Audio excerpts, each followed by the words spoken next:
I said, when are we going to tour America? And he said, when your fifth album gets to number 47.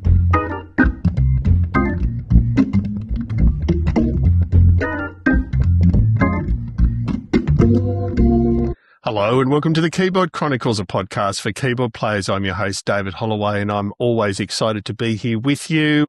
I'm really pleased to bring you our interview with Mr. Peter Dasent. What a pleasure it was talking with Peter. As you'll hear during the podcast, I set it up for our non-Australian listeners, but Peter has had an incredible career across a range of genres, styles, industries, and including sort of 26 years with an iconic children's show in Australia called Play School. But please don't be put off if you're outside of Australia.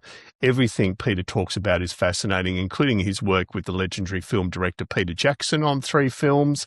All those Lord of the Rings fans out there should listen, even though Peter sadly wasn't involved with Lord of the Rings. A lot of the work he did was the foundation work Peter Jackson did to get to that level. So that alone is worth the price of admission. He gives some great perspective on improvisation and a whole lot more. So I'll let you jump in and listen to Peter, and I'll talk to you at the end of the show. Peter, it's an honour and a pleasure, sir, and really appreciate you joining us on a weekend. How are you doing? I'm doing well, thank you. Yeah, I'm good. So, no, it's great speaking with you. I thought we'd just kick off with just a bit of a quick discussion on recent projects you've been involved in. So what's been keeping you busy in the musical field sort of the last year or two before we delve back? Basically, my life is ruled by Play School at the moment. This year is the 60th anniversary of Play School. So it started in 1966. So, you know, that's obviously cause for much celebration with the ABC. So for me, that's meant a whole lot of different projects. I'm doing a new arrangement of the title music for that's the song, There's a Bear in There, you know. So doing a new version of that, a new music for the windows. And then there's an exhibition on in Melbourne at the Australian Centre for the Moving Image. So I did a piano soundtrack for that. So it's just a medley of, you know, familiar Play School songs, a sort of 20-minute medley, and that just that's on a loop as everybody walks through the exhibition. And it's great, actually, if you're in Melbourne or if you're visiting Melbourne. You know, it's interactive for kids. You can pretend you're being a Play School presenter and all that kind of stuff. What else? I'm just about to start work on an album, actually. So we've just done the series called Party Animals, which is going to be screened during the actual week that Play School turns 60. So that was like an unusual kind of series because we had a lot of songs, 10 to 12 songs in each episode. So that they decided they want to make an actual album. So, yeah, as I said, I just started working on that. And then just the usual series work that seems to take up a lot of time these days. I can only imagine. Take longer than they used to. Yeah, true. And look, we are definitely going to delve into that. For our non-Australian listeners, it's hard to overstate the importance of Play School in the Australian TV landscape. We'll talk more about that later anyway, but I definitely want to delve into that. And so you've definitely had a busy couple of years. So let's go back to the other end of your career, Peter, and tell us about your musical upbringing. So what started you in music initially as a child into teen years? I got sent along to piano lessons by my parents, and you know, I got sent along to lots of things like swimming lessons and sport and Cubs and Scouts, and I was hopeless at all of those, and the only one I didn't have a problem with was the piano. It wasn't something I was especially excited about early on. It's just that I could do it, and you know, I quite enjoyed it. So that was when I was about 8, and I just went to a local piano teacher who taught a very traditional way, you know, scales and arpeggios and Mozart and Bach, and, you know, I did a few exams, and that went on till I was about 12 or 13, and then some neighbours, a New Zealand composer called David Farquhar, who in retrospect spotted that I had some musical talent, but he said, you shouldn't be going to that teacher. You should be going to someone a little more enlightened, you know. So I changed teachers about then. But a couple of years before that, in 1964, in fact, the Beatles toured New Zealand. And I was only 10, so I didn't go and see them. It never occurred to me to ask my parents if I could go. But they were all over the newspapers, you know, and these neighbours of ours had a copy of the Twist and Shout EP. And they lent it to us. And it's no exaggeration to say that it changed my life. I just played it over and over again. You know, John Lennon's vocal on Twist and Shout, it's still thrilling today when I listen to it. The harmonies on There's a Place, those major seventh chords, I didn't know they were major seventh chords at the time, obviously. So then I started listening to the radio. And so this is the mid to late 60s. And for me, this is the most glorious era of pop music. So, you know, the Small Faces and the Kinks and the Who, and I was just so drawn to that, to those songs. And I, at some point, I think when maybe about the time I changed piano teachers, I wanted to know how this worked musically. I wanted to play these things on the piano. Like I could hear that a melody against a chord or a changing chord was something that I just responded to, and I wanted to know how it worked. And when I went to this new piano teacher, whose name was Gwyneth Brown, said, I want to work this out, you know, and she was a wonderful, she was wonderfully enthusiastic. And, you know, I remember taking her, I had a copy of the song, the record White Room by Cream. And the intro, it's sort of like, I can't remember exactly what it is, but that's the wrong key actually. But there's 4 chords. Yeah. It ends on a C. And then there's this chord. I said, what is that? Because I couldn't hear it. And she said, it's a C chord, but there's an A in the bass. This is a light bulb moment. Yeah. Oh. So, yeah, that's kind of how things started off, a combination of playing the classical training. And with Gwyneth, I did, you know, I did Bartok, and I even attempted the four-handed Rite of Spring or bits of it, you know. Is it fair to say, Peter, as much as you did go on to, in quotation marks, the more enlightened teacher, that even your initial teacher, as an 8-year-old to say a 12, 13-year-old, to maintain interest, was that done out of a feeling of duty to parents, fear, just generally you didn't mind it that much, so you kept doing the scales and the more traditional lessons? What sort of kept you in it? It was a couple of those things. I mean, I was quite good at school. You know, school was never a problem. I was always top of the class and all that kind of stuff.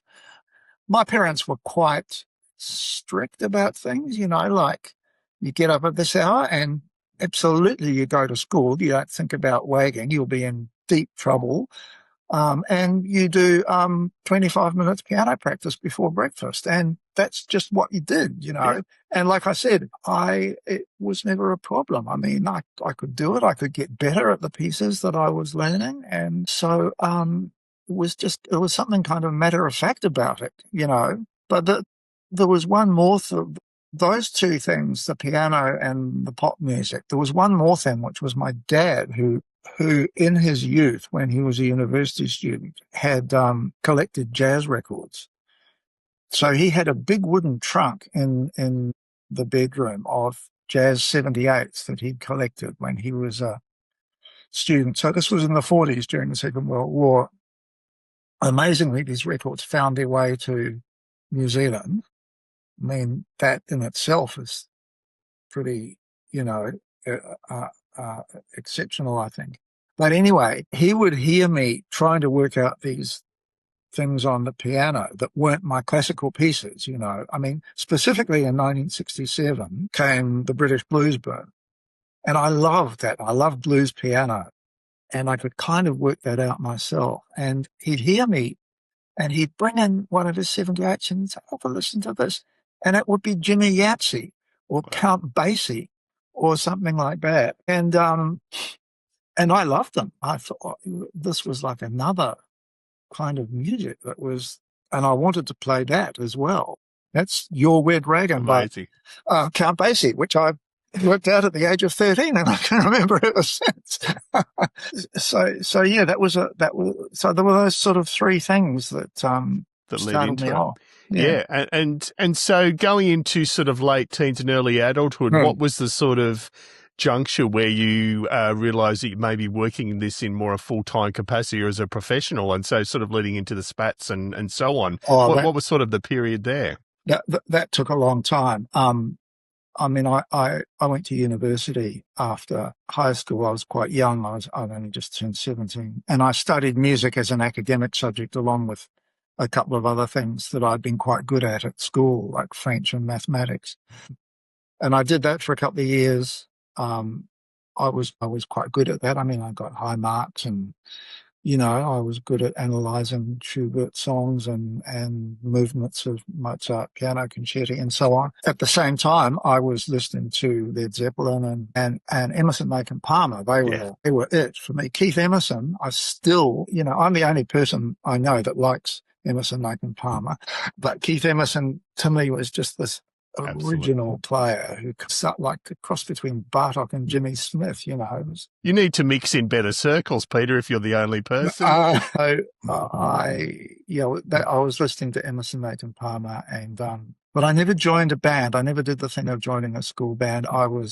First of all, I was quite a shy, reserved sort of kid, and I played the piano. I mean, how are you going to go into a classroom with a bunch of other kids and guess all you play is the piano? And I didn't sing, and I wasn't writing songs at that stage. So it was just something that I thought I'd like to do, but I didn't quite know how, And it was a few years before I eventually got to play with a band. I was about 22. And my girlfriend at the time said, I put an ad in the newspaper, and I did that, and there were a few sort of dead ends there. And then I saw an ad in a music shop in Wellington called the Golden Horn, a band looking for a keyboard player. And I went along, and it was this bunch of hippie guys, and they played, 15-minute versions of Black Magic Woman and stuff like that. I had a job as a postman, put some money down on a Wurlitzer electric piano, and I think they didn't have keyboard amps in those days. I had a guitar amp that I played it through. So that was my first keyboard, and that meant I could go somewhere and play piano.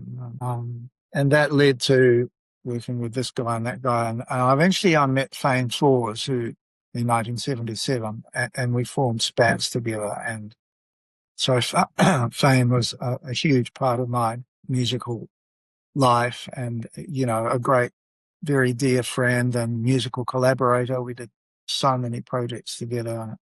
Sadly, he passed away about 5 years ago, but that was a major event in my life, was meeting Fane, and also Tony Backhouse, the singer and guitar player, and then shortly after that, Arthur Basting, the songwriter. So that was a kind of wonderful 2 or 3 year period when I met all these people who were going to be musical collaborators for the rest of right up till now. Well, I probably want to leapfrog a little bit here, Peter, and jump a little bit of in-depth about the Spats to the Crocodiles, because obviously that was an interesting time for you, and I assume a bit of a learning experience too. You released an album, you had some great success there with a single or two, and so tell us about what that was like, that sort of step up at that time. Well, that was very exciting to go into a recording studio and make an album. And and it was Spats was a kind of slightly crazy band. We just played what we liked, and partly because of my ability to play different kinds of music. We do one set of sort of Django Reinhardt Hot Club of France things, and then we do a set of doo-wop songs, because Fane and I loved Frank Zappa's Reuben and the Jets album, and then we do some sort of more new wavy kind of things, and it was those things that became the Crocodiles. this American producer called Kim Fowley came to New Zealand, and he heard a demo tape we made, and he was the one that got the Crocodiles going. He said, Crocodile, guys, yeah, change your name to Crocodile. And because he was this hotshot American producer full of bullshit, I mean, hey, I'm Kim Fowley, 29 platinum, 54 gold records. How you doing? It was this kind of thing. But that impressed the New Zealand studios and record companies. And so that's how the Crocodiles came about. So that was Fane and me and Tony and Bruno Lawrence. We'd all been in Spats. And then there was this all-girl band called the Wide-Mouthed Frogs.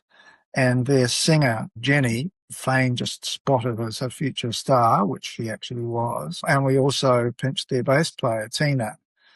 And so the Crocodiles lasted a year, basically, in New Zealand. We put out 2 albums. One was really good. One was not so good. Toured up and down the country. And after a year, I'd had enough. I didn't want to do this anymore. My favorite story is I asked our manager, Mike Chun, I said, when are we going to when are we going to tour America? And he said, when your 5th album gets to number 47 or something like that. And I went, I don't think I can do it that long, because I've always wanted to play other kinds of music. I wanted to explore jazz and, just do something other than play 3-minute pop songs all night, Yeah.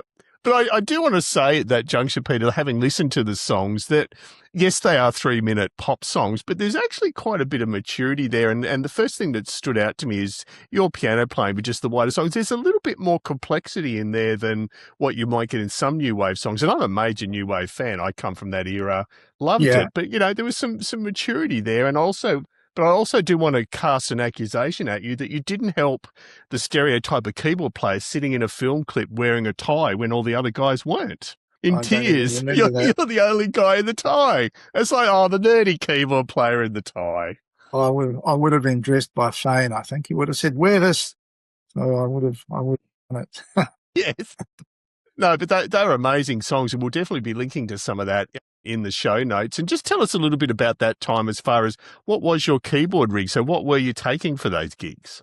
Well, I had a Yamaha CP-70, which was a miraculous instrument at the time because it had real piano strings. It was made by Yamaha. It was a huge beast. Came in 2 parts. There was the action and the legs, and then the strings were on this other bit that sort of you hooked on vertically and then turn it around. And in the early days when we didn't have roadies, it was a pain to set up, but the sound was great. And the action, it's fantastic. It was 76 notes, but that's okay. That was all right for rock and roll. That was fine. Yeah, so that's what I was playing. I also had a Yamaha organ, and I don't know what the model was. It was red, and that just used to plonk that on top of the CP-70, and had a kind of farfisa sound, like kind of, it wasn't a Hammond, it was a million miles away from the Hammond. It was like a farfisa, or what was the one that the guy in the Doors played? Oh, Vox Continental, yeah. Yeah, Vox Continental, yeah, that's it. Yeah, and Steve Naive actually played a farfisa. At the time, my keyboard hero at the time was Steve Naive in Elvis Costello and the Attractions. I mean, he played, first of all, he was working with great songs and a great rhythm section, but he also played wonderful piano, he wasn't afraid to sort of do mock ABBA kind of things, on the piano. And so he was definitely some kind of a hero. We've had the enormous pleasure of speaking with Steve recently, and you I noticed that. Yeah. I thought I'm going to go back and definitely worth it. Look at that one. Yeah. Yeah. No, that's great. Thank you for the heads up on that. And I had picked up some sort of what I was thinking of as a farfisa. So it's interesting about the Yamaha organ. So thank you for that. And so I'm interested, you call quits as far as the Crocodiles and that and the touring schedule and so on. And I'm also aware that, later in the decade of the 80s, you started getting into the film scoring. What was sort of the juncture there between leaving the Crocodiles and doing some of that Peter Jackson stuff? What was those period of years like for you as a musician? with that where the umbrellas sort of form, shape, Yeah. and so on? Yeah. So the Crocodiles actually went to Australia at the beginning of 1981 without me and without Tina. So they had a new drummer and bass player, Jonathan Swartz, who's now one of the top jazz bass players in Australia. And Barton, the drummer, went on to join the Models, actually. And then Ricky Morris replaced me. He was a guitar player and singer. And he's now he's a sort of sound mixer producer back in New Zealand. But anyway, they went to Australia and they broke up after a few months. They just didn't fit the Australian scene at the time. I stayed in New Zealand, and Fane and Arthur went to Australia on the basis of the song, the Crocodiles hit song Tears, being Song of the Year. So they went to Australia, talked to publishers, got interest from Mushroom, actually. And Fane got a record contract with Mushroom, and that was what led me to go over to Australia. And we made an album under the name I Am Joe's Music, which was a completely obscure album, Mushroom's worst-selling album ever, apparently. And we worked with the legendary Lobby Lloyd on that. Oh, wow. Yeah, Lobby was great. I mean, I could spend half an hour talking about Lobby, but we're talking about keyboards.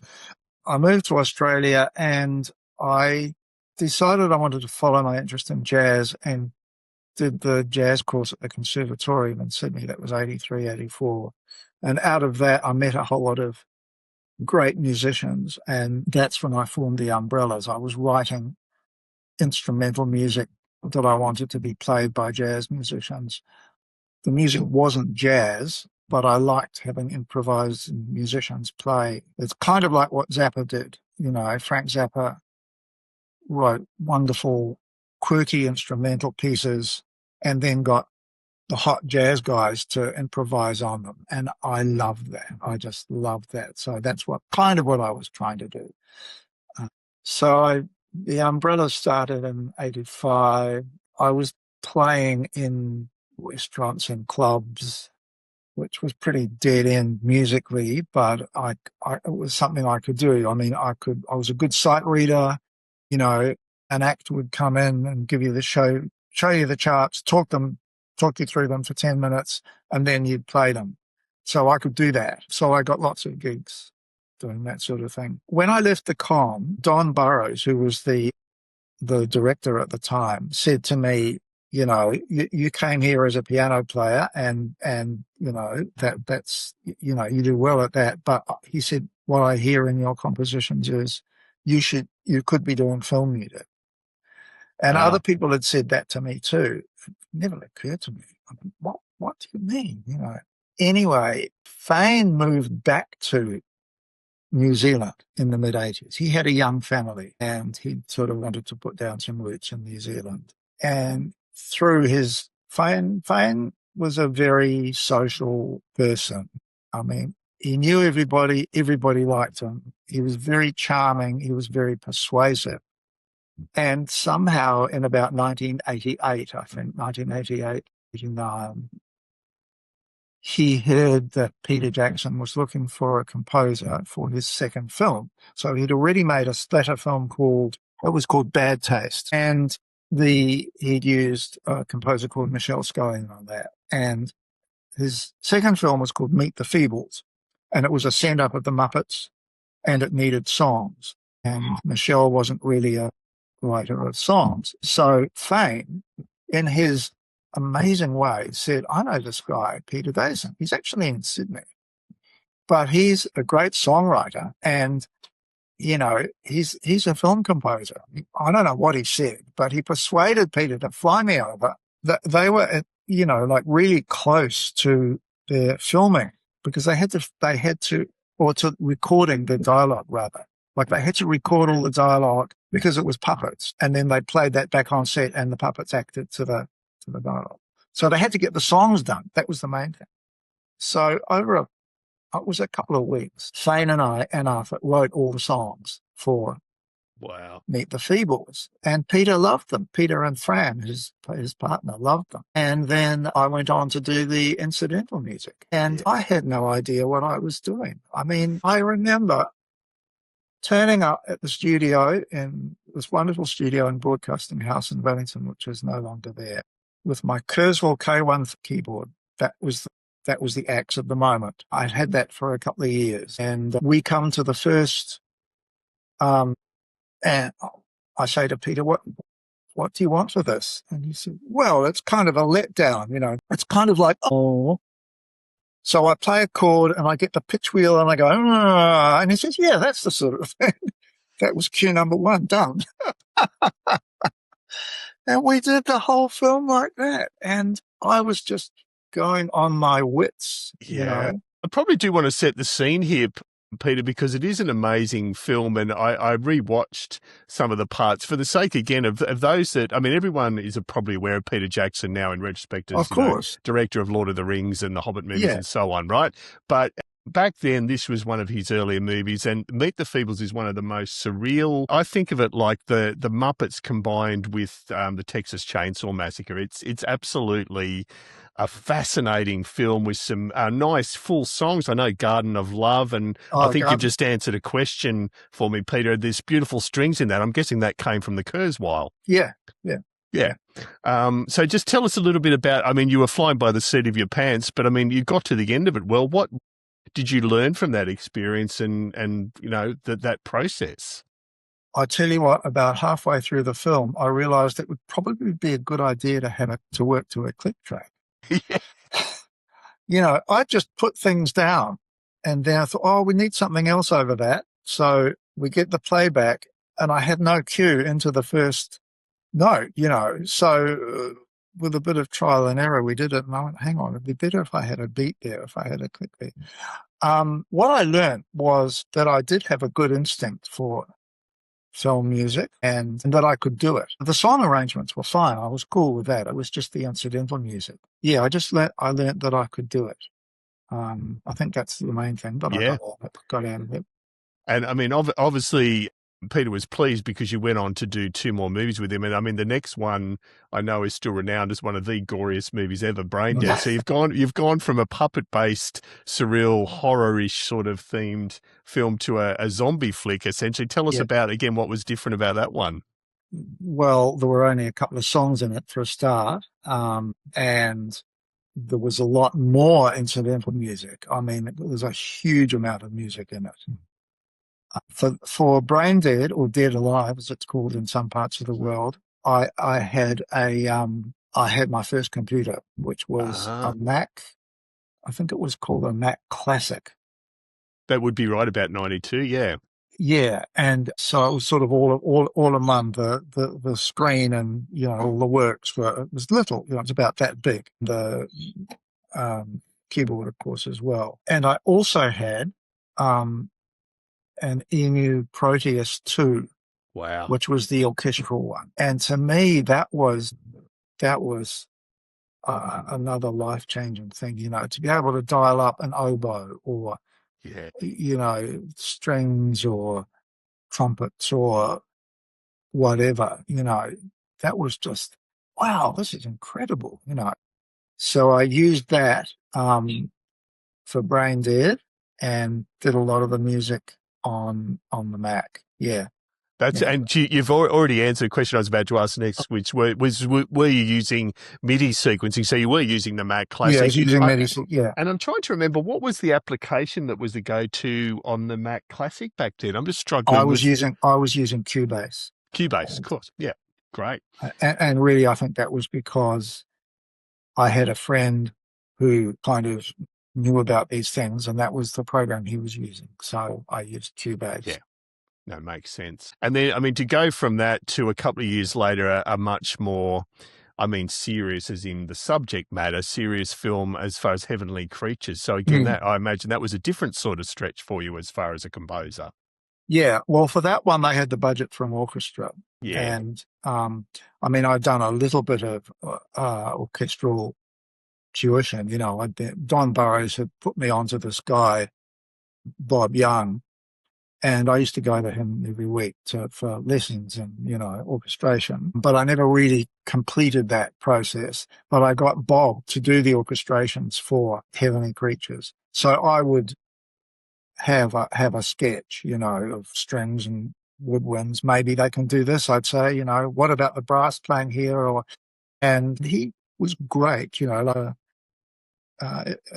I'd gone on to do more orchestral work, that what I did with Heavenly Creatures with Bob would have been part of my learning process, Yeah.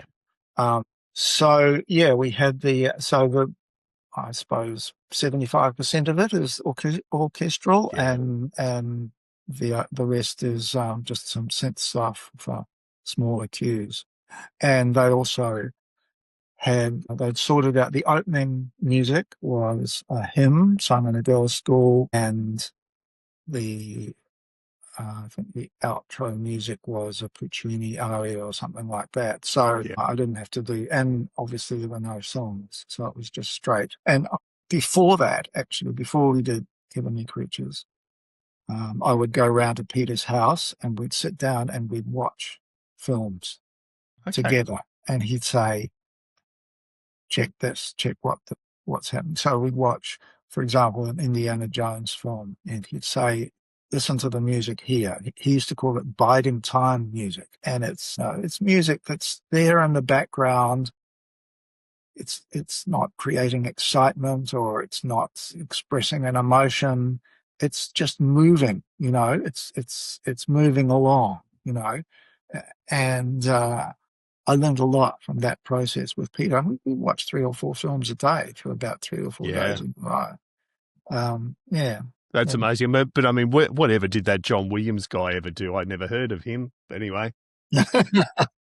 So no, that is an amazing insight. I was going to ask too, when you mentioned this was your first time with a real orchestra recording, do you recall the impact the first time you actually got to watch an orchestra play your compositions? Oh, totally. Yeah. It was amazing. Yeah, I remember it to this day. Yeah. Hearing what I'd mocked up on the computer, and then seen on the score. I could look at it on the score, I could imagine it, and then I hear it played, and oh my goodness. Yeah. No, lovely. I will only be able to ever imagine, but I can imagine it's amazing. So, and speaking of getting to hear yourself and your impact directly on a regular basis, we did talk briefly about Play School earlier, but let's jump into that for a while. And again, just for our non-Australian listeners, I assume Play School's not a big thing in New Zealand, Peter? No. So for all of our around the world, Play School is it's not the same as Sesame Street by any means, but for our American listeners, it's as iconic as Sesame Street. And down here, actually, it used to screen, it was either before or after Sesame Street. They used to be bookended together when I was growing up all those years ago. It's an absolutely iconic show, and it was unique in an Australian context because it requires live piano work throughout a great deal of the show. And obviously, Peter, you've now done it for more than 20 years, 26 years.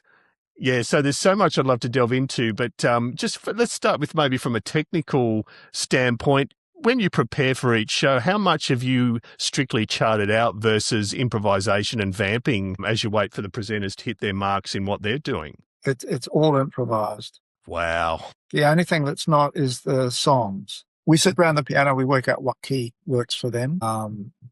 And then, so we have the rehearsal day, and then we get into the studio, and I'm sitting there, and I have the piano, and then I have the script on the piano, and then I have a monitor. So I've got 3 things to deal with. If we're doing by the time we get to the studio, I know the songs. Okay. So I don't need to be looking at music. So I'm looking at the script. That's the most important thing. The most important thing is the cue line into the song. So if they're going to say, come on, you sing along, I wait for them. I wait for that, and that's when I do my intro. And if they don't say, come on, it's your turn to sing along, or whatever I just said, if they say something else, then they get into trouble with me because I need those exact words to time my music entry. And will you stop them, Peter, and it's done again? Yeah, in that situation, yeah. Generally, if they fluff something really badly, they will stop. Yeah. If they fluff a word or two, nobody minds. Let's get it down. We've got 4 hours to get this 25-minute show down. Yeah. With the other music, it's typically you might have a scene where they're making a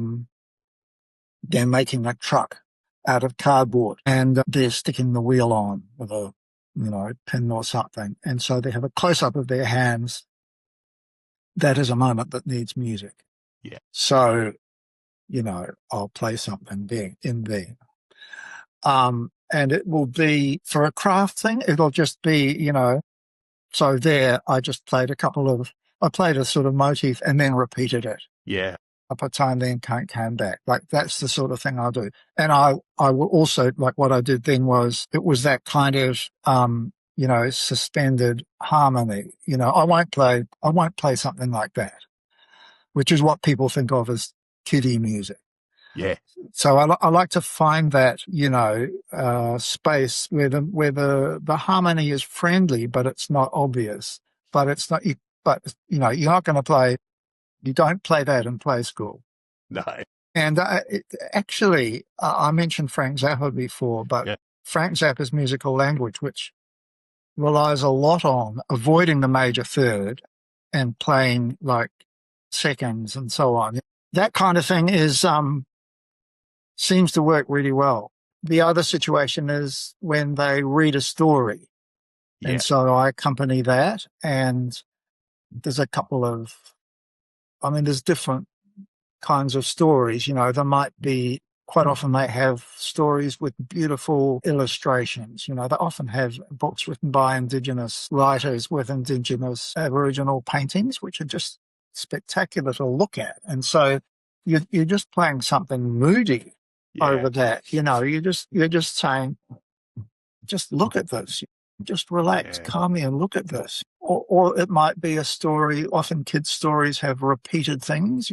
So that's kind of you punctuate that with the same musical motif. And I need to ask that, Pete, because that's a fascinating one. So if they're reading a story, and am I right in assuming that when they're reading the story, that may be the first time you've seen the book? We'll do a run through. We'll do one run through. They need it for the cameras. Because I was just thinking, even as a memory exercise, for you to essentially on the fly, even if it is one run through, to be able to remember that for this story there's a motif, and I'll come back to that at the appropriate juncture. That's a hell of a discipline. I won't play the same thing that I did in the run through, because I will have forgotten. If we've gone through if we've rehearsed the read of the story, on my script I mark things. There might be a musical moment, somebody shouted very loudly, or the dog ran into the room or something like that. And also there's quite often pieces to camera where the presenter looks up from the book and says, "Have you ever seen a dog run into a room?" Something like that. So no music there. That's kind of a thing that I learnt doing music for documentaries, where if there's a piece to camera, you don't need music, because all the focus is there on what's being said. That makes sense.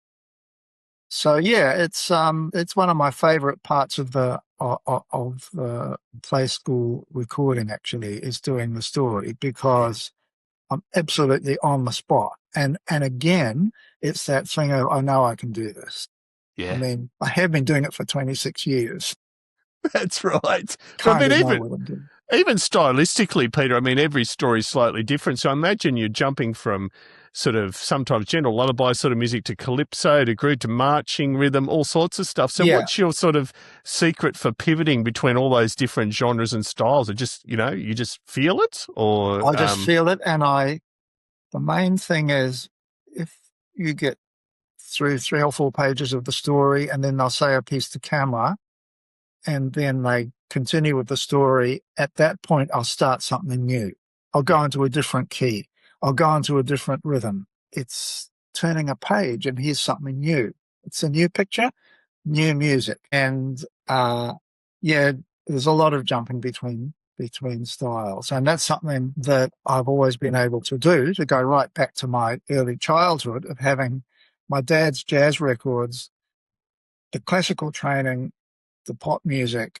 I'm pulling stuff out of the bag from way back when, And that was really useful for me when I was doing film music. And I did a lot of television music in the 90s before I started doing play school. I was doing mainly children's drama and Right. documentaries. And that was production line stuff, Yeah. like a 13 episode series. You finish one, you record it, mix it, send it off.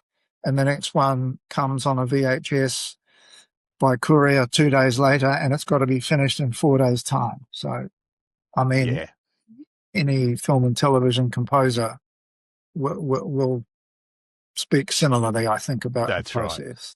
Yeah, but I mean, you're right. That's an amazing sort of setup for things like play school. I mean, I don't imagine this happens at all often, Peter, but if you're doing there's a long story session or whatever, and you actually have a horror go at it, do they restart the story? Do you get to overdub afterwards, or it is what it is? Well, I think if I did something, if I really stuffed it up, I could say, can we start again? Yeah. But I don't think that has happened. Well, it's and amazing. What is more likely to happen is that the presenter will stumble over a word. Yeah. And I'll have to go back to, like a couple of pages. And that happens enough times so that I can go, yeah, I can play that better. Yeah. No, amazing. And one last question on play school, Peter, is what's your philosophy on sort of accompanying actors? Obviously, there are the regular presenters, and then there are sometimes guest presenters and actors who may not be trained singers. What sort of a challenge does that provide, and how you change your playing to meet what they can actually do? If there are guests and they're singing, usually it's an ensemble thing, so they just join in as best they can. With the presenters, yes, some of them are professional singers, like Justine Clark, for example. Yes. And so with Justine Clark, if I'm accompanying her, I can compose an accompaniment. I can make up an accompaniment. Yeah. Whereas some of the other presenters who can sing, but they're not such strong singers, I have to play the melody for them. I have to bash out the melody. Yeah. If it's a familiar song, even for the presenters who aren't such great singers, if they're singing, the Hokey Pokey or something like that, I don't need to play the melody for that. Yeah. But if it's a new song they've just learnt for that episode, yes, I have to play the melody for them. Yeah. Makes sense. Yeah. And any guest presenters or even the regular ones that are particular highlights over the 26 years that have really stood out you, either as a musician, you just admired what they did, or just were a highlight as a human being? We've had all sorts of people. Just recently we had Tim Minchin, who actually played the piano, but that was good. I think we both played on a couple of cues maybe, but it was great to work with him. Yeah. Sometimes we have other musicians on the show, like this series we've just done called Party Animals. We had, I had a drummer and a guitar player, and a bass player on one of the episodes. Great. That's always fun. I mean, the presenters and the crew and everyone love it when we have, it's not just boring old Peter. It's a little band, and occasionally we feature musicians, Leah Vandenberg, who's Fijian Indian. She wrote a whole episode about Indian dance, and we had a couple of Indian musicians. Those are highlights because I'm learning something then, or we had a Turkish percussionist or something like that. Right. That's wonderful, to get to play with these other musicians. Yeah. And Peter, I've never done a count, but I'm assuming you're one of only a very small handful, particularly of your length of service, that have done that role on Play School. When I started, there was Justine Clark and Leah, who I just mentioned. They're the only ones, I think, who are still doing it from when I started. Yeah. And all the producers and directors and some of the crew, they're all, come along the way. One of the outliners and early childhood advisors has been doing it longer than me. But yeah, I'm sort of, a bit of a kind of institution. No, and rightfully so. But also even with the piano players, Peter, I mean, was there any sort of handover from whoever you took over from, or was No, I took over from a guy called Max Lambert, who, this was in 2000, and he was doing some music for the Sydney Olympics. Right. And I just got asked to do it by the then producer, who I'd worked with on another ABC series, and she'd heard me play the piano. And really, I just went through the songs at a meeting and then did the rehearsal and did the shoot, and they were happy with it. And we just kept going. The thing that I like is that there's still live piano, because I've got to say I've been aware of a little bits of pressure over the years to bring in other sounds and other instruments. And occasionally I have, like brought in my laptop and played a beat out of Logic. And, if they want a particular thing for a dance, if they put a rap into the script, I sigh and I go, you cannot do rap on a piano. And my solution to that is to get the presenters to do body percussion, to do, that's great. knee, clap. There's your beat, Love it. And I think it's great that for the 60th anniversary, this is a show that has live music, and the live music is a grand piano. I just think that's fantastic. It is absolutely fantastic. And just for interest, what is the grand piano, Peter? Is it been the same one for a long time? It's a Steinway that's been there since 1975 or something. Wow. And the piano tuners struggle with it. I can imagine. But I like it. It's a nice old beast, and I'm very familiar with it. I know that by the second day, it's probably going to go out of tune. And, we'll record 5 episodes over 2.5 days. So by probably on the second day, some notes will go out of tune, and I just call up the tuner and say, can you pop in at lunchtime? And, but yeah, that's the piano. It's the play school piano. I think it's only used for play school. Yeah, wow. I mean, if anything ever needs to be preserved for the next 100 years, it's that piano. Yeah. No, that's amazing. No, thank you for going through that. As I said, particularly for us Australians, it means a huge deal, and just really amazing insights. Can't thank you enough. And then being aware of time, I don't want to leave without talking about your own amazing solo output. Tell us about, there's sort of 2 very different albums, but let's start going back sort of nearly 20 years, I think, to Peter Dasent's wonderful music encyclopedia. Tell us about the impetus for that. Was that came from my publishers, actually. Okay. Yeah. They wanted a collection of everything that I did to get me more work. When people say, what sort of music do you do? Well, here you are. Wow. And there's 25 tracks or something, and they're all completely different. And so if you like one of them, I can do that. Yeah, that was the impetus for that. Yeah. There you go. And then obviously probably that has even more meaning for you is 2015 Songs for Solo Piano. Yeah. I mean, I've listened to it a couple of times. It's all amazing, but things like A Walk in the White Forest and Green Parrot Street, there's such diversity even in the solo piano work. Just tell us about what made you decide to do that then, and, any plans for some follow-ups. Well, I wanted to do a solo piano album for a long time, and every now and then I would book a studio, and then I would chicken out because I didn't feel I was ready. It's quite a commitment and quite a scary proposition. And then what happened was in 2013, it's kind of a long story, but my family had been over to Europe the previous year, and I hadn't gone with them because I was busy working. So the family budget decided that I could go the following year on my own. And at the same time, I got a ticket for the first day of the Lord's Test. Oh. So great, I'm going overseas and I've got a ticket for it.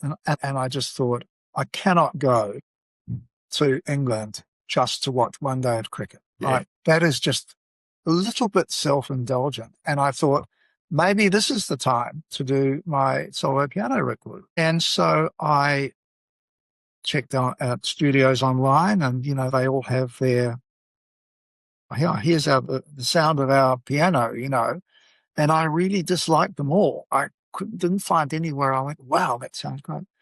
And in the end, I contacted an old New Zealand mate of mine, Nigel Stone, who wasn't really working in music anymore. He was doing film sound. But I thought he might say, "Oh, there's a nice little studio down Maida Vale way, you know." And he said, "Look, I'm kind of out of the music business." He said, "But I hear there's a nice Bosendorfer at Abbey Road." And so there were three things. I love Bosendorfer pianos. In general, I love the feel of them. Number two, it's at Abbey Road. Exactly. It's not going to be a pile of shit, you know. And Sir Nigel, whose ears I trust and whose opinion I trust. In the meantime, I've gone to the ABC at the Eugene Goossen's studio here, and they've given me a quote. And it was mind-boggling. So I went to Abbey Road and got a quote from them, and it wasn't too far away. Wow. From this is true. Sorry, ABC. You might be different now, but then. So, so I booked Abbey Road. I said, "Oh, can I have like 4 hours, 3 days in a row?" "No, you've got that minimum booking 12 hours in one day." Oh, wow. That was the first thing. And then I had to choose an engineer. So here's the list of engineers. Engineer A is $15,000 a day, you know, and it goes down from there. And I said, "Can you recommend someone?" And they recommended this person. I'm sorry, I've forgotten his name. He was actually a Kiwi guy, and he was really good. And so I turn up at Studio 3, and he's set up the Bosendorfer, and I've got this amazing photo of all these mics, a whole lot of different mics, because he'd said to me, "What sort of music is it?" And I said, "It's everything from moody ambient to boogie woogie to ragtime, you know." So he set up all these different mic situations. Wow. And then, you know, in the control room, there's a 24-track disc, you know. And so I'd play the first piece, and he'd go, "Okay, well," I think he recorded them all with all the mics open, actually. Yeah, of course, that's what he did. Yeah, into Pro Tools. And, so I recorded 17 tracks, all of which are on the album. Stopped and started a lot. It was very nerve-wracking. It was really nerve-wracking. And did you have them fully charted, Peter, the 17? The composed sections were charted, and most of them contained an improvised section where I just scribbled out some changes, you know. I brought them home, and then my engineer here, who I was using at the time, Robin Gist, and I went through them all, and he said, "Oh, well, for this, we should use these you know, to this one." And then we did some serious editing. Yeah. And then the next year I went to New York, where my friend Barry Wolofson, who was an engineer I worked with during the 80s, I wasn't a mastering engineer. He was actually their kind of Mr. Fix-It guy at Sterling Sound in New York. And he said, "Oh, you should use this guy, Ryan," I think his name was.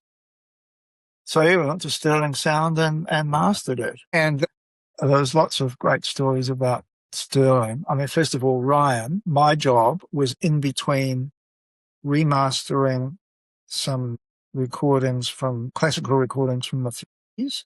Wow. And then the job after that was all Ozzy Osbourne solo albums. Wow. Chalk and cheese. And I'll tell you another great thing about Sterling is that they'd been given the Motown catalogue to archive. And so Barry took me into the tape room. And so there's a 2-inch tape, you know, and it'll have, you know, June 1969, Temptations, wow, Supremes, Stevie Wonder. And that's how they worked. You know, in the morning it'd be the Temps, and then the Supremes would come in, you know, and then James Brown or Stevie Wonder or something. I mean, that's this is incredible. Just to look at it was amazing. I do have to ask, Peter, though, just going back to Abbey. I mean, sorry, first comment is amazing to record an album, Abbey Road, have it mastered in New York. So that's hard to follow up. But I do need to ask, I assume you did get to the day of the test at Lord's. Oh, yeah. Yeah, no, I had to ask because I'm a cricket tragic. So that's great. Okay, no, thank you. Yeah. And so any play, I mean, have you still got some desire there around further solo albums, Peter? I don't think so. No. It's hard to follow that up. I think that was it. Yeah. I mean, I can't even play those tunes. Yeah. In anyone I could. I do actually play a couple of them. I play in a duo with Philip Johnson, an alto sax player, and we play a couple of them, saxophone, piano duets. But no, I mean, it was one of those things that you do, and then when you've done it, you've ticked that box. Absolutely. I don't think I've got the. No. I definitely don't have the energy to. No, fair call. And we're on to our last two questions, Peter. The last one is more for someone that's had such an extensive and diverse career. And we obviously have a lot of working keyboardists in our audience, and they're trying to sometimes build a career, hopefully as diverse as yours, spanning pop bands, jazz ensembles, television, film. If you had one single critical musical skill that you think would be of use across a career like that, what's the musical skill they should be practicing? Goodness me. I mean, I suppose what's worked for me, as I've mentioned before, is just an interest in and knowledge of as many different kinds of music as you can take in. And I mean, obviously, if you are a really good straight ahead jazz piano player and you think you can compete at a world-class level, go for it. If you're a bit of a jack of all trades like me, then, like I said, keep your mind and your ears open and never say no to a job and follow your curiosity. Yeah, something like that. No, I great don't know advice. if that's useful. No, that's hugely useful. And thank you. No, I think that resonates. I know it does with me. And then the last question, I did give you a heads up, Peter, which was the 5 Desert Island discs. So if you had to choose 5 albums, totally understand it's not an easy thing to choose the 5. I can probably answer it without too much trouble. Great. I mean, the first one will be Sgt. Pepper. Yeah. Because that was the first I ever owned. It was given to me on my 14th birthday by my parents, and I still have my copy. It's a bit wrecked. And I suppose I listen to it once a year, in its entirety. I mean, obviously I'll hear, if I'm tuned into a greatest hits radio station, and I hear When I'm 64, well, I'll enjoy that, but it's just really special to me. I think it's, it takes me back to my bedroom on my birthday when I was 14 and just loving it, Yeah. So that would be one. Then I had a 3-album set of the piano works of Eric Satie, played by Aldo Ciccolini, and that would be one for sure. Great. Satie's music just resonates with me. I think he was an extraordinary composer to come along at that time and write this piano music that was unlike anything that had been heard before, and nobody has written anything like it unless they're trying to write a piece like Eric Satie. Yeah. Which everybody thinks they can do. So that would be one if I can have a 3-disc box set. Yes. Otherwise, I just have one volume of that. Probably a Monk album. Probably Monk plays Duke. Thelonious Monk plays Duke Ellington. Beautiful. That was the first Monk album I ever bought, and I still, if I'm ever in a situation where somebody says, let's play, Caravan or something, I'll have Monk's version in my head. That's the way it goes. Probably some music from Fellini's film scores by Nino Rota. Oh, nice. So that might be a collection of, Fellini on Fellini's music or something like that. Maybe the soundtrack to a film called Armourcord, which was from 1973. I mean, I have a big interest in Nino Rota's Fellini scores. They're really beautiful, melodic, stylish, funny, everything you want in music. And to say you just like something sounds trite, but I do. I just like them. Yeah. I just love those melodies that he composed for those films. He wrote a lot of other music. I mean, he wrote 150 film scores, Wow. And most of those are pretty pedestrian. I mean, we know he wrote The Godfather, obviously. Yes. That's pretty special. And another film called Romeo and Juliet, 1960s.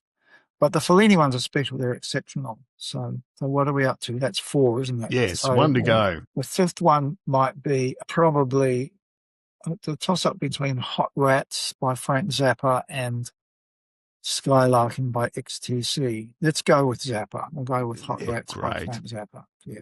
Love it. Great picks, Peter. Look, I mean, I can't thank you enough for spending the time, and also want to do a shout out to the late, very, very great Don Burrows for encouraging you to continue career both in what you have and also in the film and TV area. I think it's been amazing seeing your career progress to date. I still feel like there's lots more to come, and just really feel privileged to have spoken with you. Thank you. Yeah, Don was, a lot of people criticize Don because he was kind of old school, and he was in the jazz world, but he also was great in that, as you say, he picked that thing, he could hear that, and he encouraged me, and I'm forever grateful to him for that.